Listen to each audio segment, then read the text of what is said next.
Olá, amigos.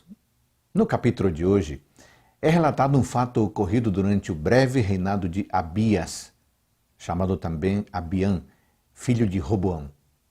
É descrita uma batalha travada entre os reis do sul e do norte.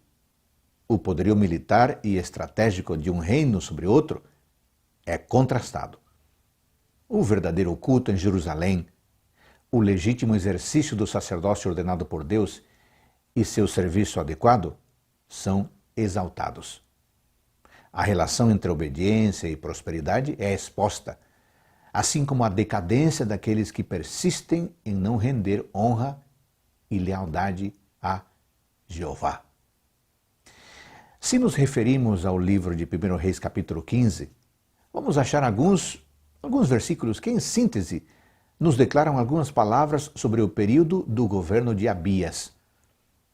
Uma frase conclusiva sobre sua vida é: andou em todos os pecados que seu pai havia cometido antes dele. E sendo o autor inspirado ainda mais determinante, afirma: seu coração não foi perfeito para com o Senhor, seu Deus. 1 Reis 15, 3. No entanto, uma leitura rápida do capítulo paralelo, no segundo livro de Crônicas, capítulo 13, nos deixa um sabor amargo, pois parece haver uma aparente contradição nas Escrituras. A pergunta é: Abias foi um bom ou mau rei? Estamos verdadeiramente diante de uma contradição? A resposta é que vemos uma contradição, mas não da Escritura, e sim da atitude e do caráter do rei, sendo esses eventos registrados como um testemunho para os cristãos de todas as idades. O relato bíblico, amigos, mostra o rei de Judá, Abias, envolvido em um conflito bélico contra o rei das tribos do norte, Jeroboão.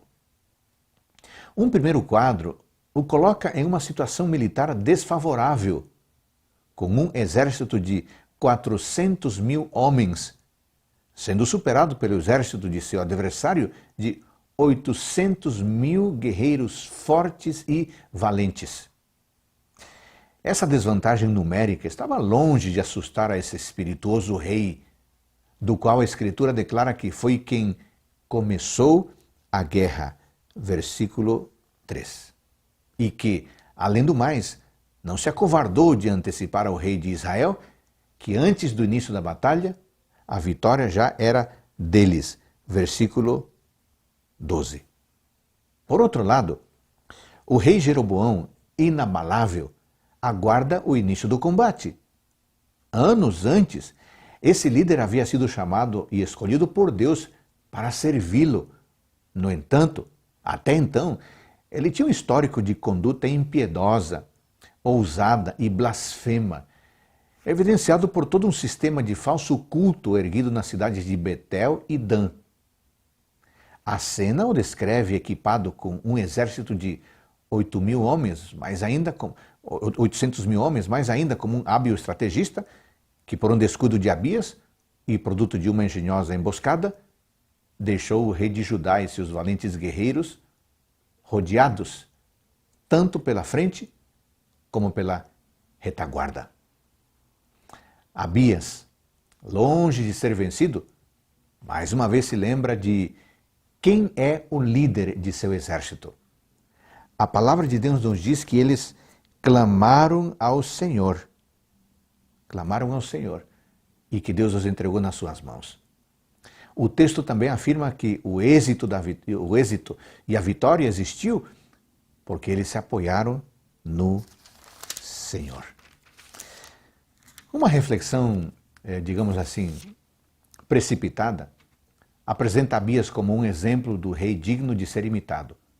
No entanto, a Escritura é determinante ao declarar que ele andou por todos os pecados que seu pai andou antes dele. Portanto, é possível que esse registro seja um fato isolado de sua vida, mas que expõe a prontidão de Deus para salvar o seu povo quando lhes são fiéis, algo somente possível em um coração que clama por sua presença e que permite a Ele intervir sem forçar a nossa vontade. Também revela a luta travada cada dia em cada um dos filhos de Deus, com etapas boas e ruins, que deixam um registro nos céus, mas, sobretudo, pela oportunidade de tomar uma decisão que finalmente determinará o nosso destino. Ou seja, adoraremos e serviremos a Deus ou adoraremos e serviremos a nós mesmos? Qual é a sua resposta? Que pela graça do Pai, você e eu decidamos obedecer e adorar ao nosso Pai Celestial. Ótimo dia.